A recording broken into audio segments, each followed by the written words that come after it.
દાહોદની વાત કરીએ, અહીં પણ વહેલી સવારથી વરસાદી માહોલ બરાબરનો જામ્યો છે।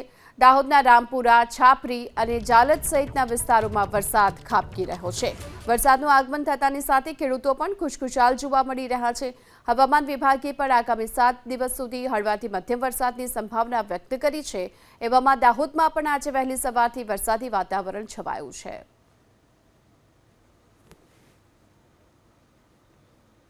તો દાહોદમાં પણ આજે વહેલી સવારથી ક્યાંક ઝરમર વરસાદ વરસી રહ્યો છે, ક્યાંક વરસાદી ઝાપટા છે, તો ક્યાંક ધોધમાર વરસાદ પણ નોંધાયો છે। આ તરફ વાત કરીએ રાજકોટની, જ્યાં ધોરાજીમાં રાત્રિ દરમિયાન વરસાદ વરસ્યો હતો। ધોરાજીમાં ભારે પવન સાથે વરસાદની શરૂઆત થઈ હતી।